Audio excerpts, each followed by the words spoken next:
Thank you very much, Mr. President. Ladies and gentlemen, good evening. Assalamu alaikum. Lovely to see you all here tonight.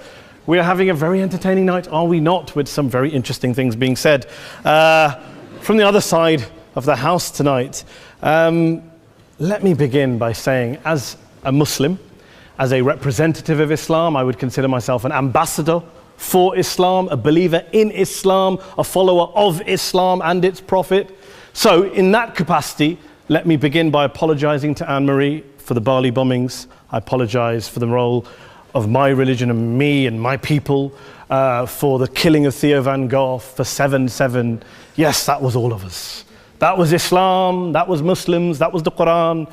I mean, astonishing claims to make in the very first speech tonight on a day like today, where the Conservative Prime Minister of the United Kingdom is having to come out and point out that these kind of views are anathema. And I believe you're trying to stand for the Labour Party to become an MP in Brighton. If you do, and you make these comments, I'm guessing you'll have the whip withdrawn from you, but then again, UKIP's on the rise, they'll take you, the BNP, they might have something to say about your views. This is what Mehdi Hassan always does. By the way, just on a factual point, since we heard a lot about the second speaker, about how backward we Muslims all are, on a factual point, you said that Islam was born in Saudi Arabia. Islam was born in 610 AD. Saudi Arabia was born in 1932 AD. So you were only 1,322 years off. Not bad? Not bad start there. Talking of maths, by the way, a man named Al-Khwarizmi was one of the greatest mathematicians of all time, a Muslim, worked in the golden age of Islam.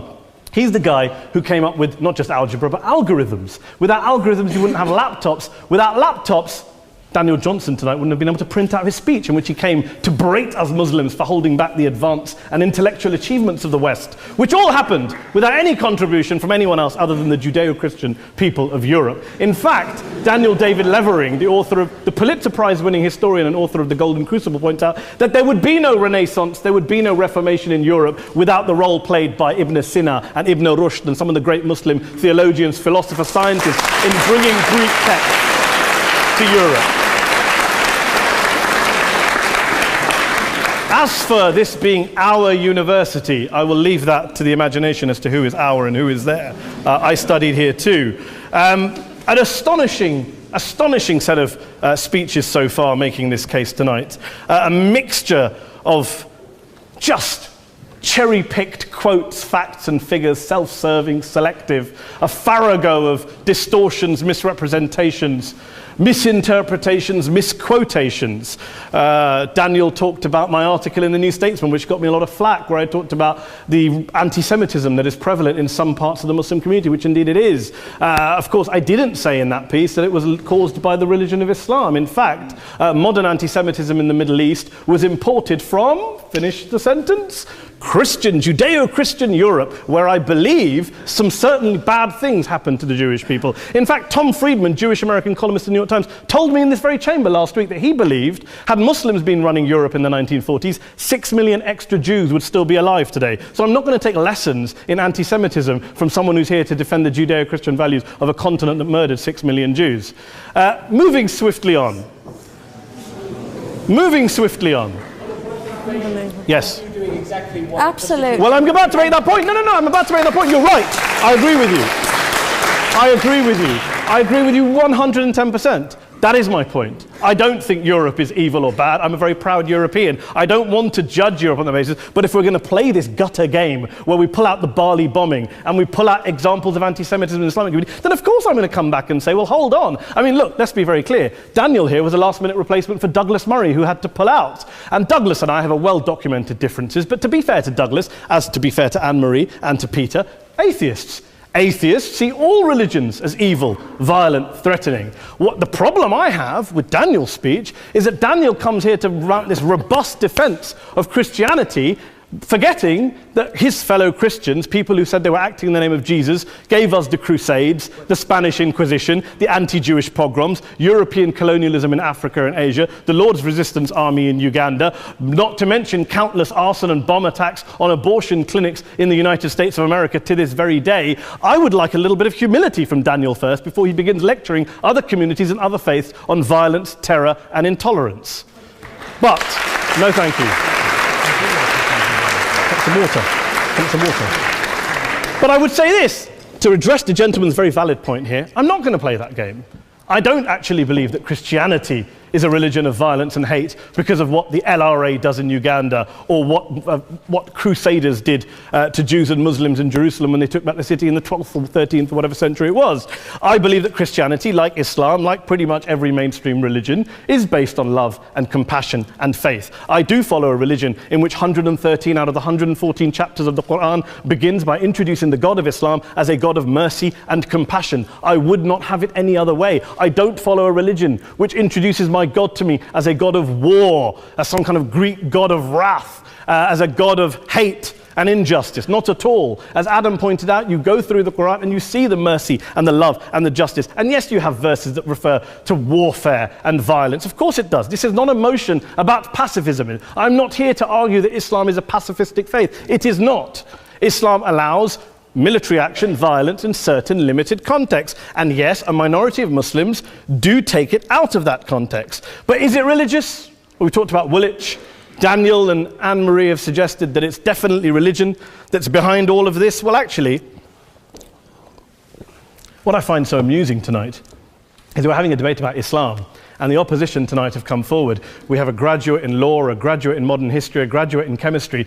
And, you know, I admire all of their intellects and their abilities, but we don't have anyone who's actually an expert on Islam, a scholar of Islam, a historian of Islam, a speaker of Arabic, even a terrorism expert or a security expert or a pollster, let alone to talk about what Muslims believe or think. Instead, we have people coming here, putting forward these views, putting forward these sweeping opinions. Listen to Professor Robert Pape of the University of Chicago, one of America's leading terrorism experts, who, unlike our esteemed opposition tonight, studied every single case of suicide terrorism between 1980 and 2005, 315 cases in total. And he concluded, and I quote, "There is little connection between suicide terrorism and Islamic fundamentalism or any of the world's religions. Rather, what nearly all suicide terrorist attacks have in common is a specific secular and strategic goal to compel modern democracies to withdraw military forces from territory that the terrorists consider to be their homeland." And the irony is, when we talk about terrorism, the irony is that the opposition and the Muslim terrorists, the Al-Qaeda types, actually have one thing in common, because they both believe that Islam is a warlike, violent religion. They both agree on that. They have everything in common. Osama bin Laden would be nodding along to everything he's heard tonight from the opposition side. He agrees with them. The problem is that mainstream Muslims don't. The majority of Muslims around the world don't. In fact, a gentleman here started quoting all sorts of polls. Gallup carried out the biggest poll of Muslims around the world, of 50,000 Muslims in 35 countries. 93% of Muslims rejected 9/11 and suicide attacks. And of the 7% who didn't, they all, when polled and focus grouped, cited political reasons for their support for violence, not religious reasons. And as for Islamic scholars and what they say, well, Daniel talks about our University of Oxford. We'll go down to Oxford Centre for Islamic Studies, get hold of a man named Sheikh Afifi al-Akiti, who is a massively well-credentialed and well-respected Islamic scholar, who has studied across the world, who in the days after 7/7 published a fatwa denouncing terrorism in the name of Islam, calling for the protection of all non-combatants at all times, and describing suicide bombings as an innovation with no basis in Islamic law. Go and listen to Sheikh Tahir al-Qadri, one of Pakistan's most famous Islamic scholars, who published a 600-page fatwa condemning the killing of all innocents and all suicide bombings unconditionally without any ifs or buts. There's nothing new here. This is mainstream Islam, mainstream scholarship, which has said this for years. You don't go out and kill people willy-nilly in the high street or anywhere else, on a bus or a mall, based on verses of the Quran that you cherry-pick without any context, any understanding, any interpretation, or any commentary. Point of information. Please. Well, it doesn't happen apparently. I didn't say it doesn't happen at all. I never said it didn't happen. I don't blame Islam. Yes, it's a very good point. And a lot of us are campaigning against that. And we're campaigning against it in the name of Islam. We're campaigning against it in the name of various interpretations of Islam. Anne-Marie comes and scares us with her talk of Sharia law. I would like to see the book of Sharia law. It doesn't exist. People argue over what Sharia law is. And you empower the extremists by saying there is only one version. You empower them all. I don't believe you took any interruptions, Anne-Marie, so I think you should stay there for a moment. Several countries. Here's what we're dealing with. Here's what we're dealing with. We are dealing, I took your point. Here we are dealing with a 1400-year-old global religion followed by 1.6 billion people in every corner of the world, a quarter of humanity, of all backgrounds, cultures, ethnicities. And yet the opposition tonight wants to generalize, stereotype, smear in order to desperately win this debate. And here's my question, if we're going to generalize and smear. If, okay, people say yesterday's bombers, and we've got to be careful, there's a trial going on, were yesterday's attackers, motivated by Islam? Big debate. I don't believe they were. Let's say they were. Let's say Faisal Shahzad, the Times Square bomber, was motivated by Islam. Let's assume, for sake of argument, that Richard Reeves, the shoe bomber, was motivated by Islam. If Islam is responsible for these killings, if Islam is what is motivating these people, and Islam is therefore not a religion of peace, a religion of war, then ask yourself this question: why aren't the rest of us doing it? Why is it such a tiny minority of Muslims are interpreting their religion in the way that the opposition claim they are? Let's assume there are 16,000 suicide bombers in the world. There aren't. Let's assume there are for the sake of argument.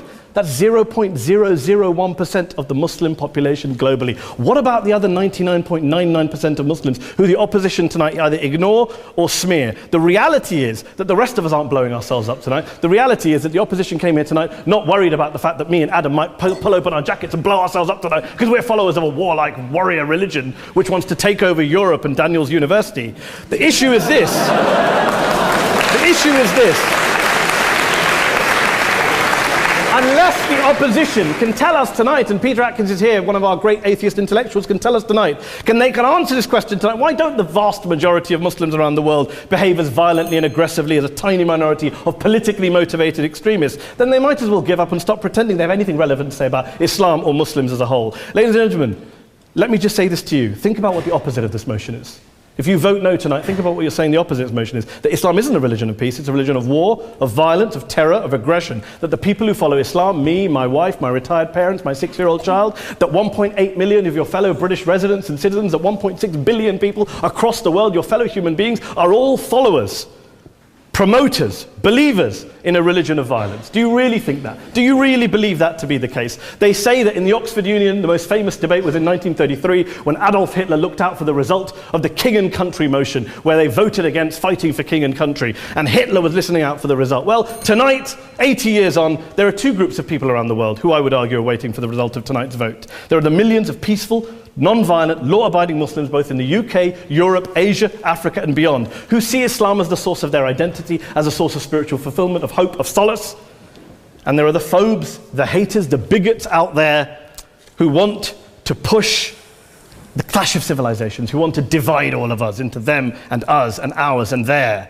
Ladies and gentlemen, I urge you all not to fuel the arguments of the phobes and bigots. Don't legitimize their divisions. Don't legitimize their hate. Trust those Muslims who you know, who you've met, who you hear, who don't believe in violence, who do want you to hear the peaceful message of the Quran as they believe it to be taught to the majority of Muslims, the Islam of peace and compassion and mercy, the Islam of the Quran, not of Al-Qaeda. Ladies and gentlemen, I beg to propose this motion to the House. I urge you to vote yes tonight. Thank you very much for your time.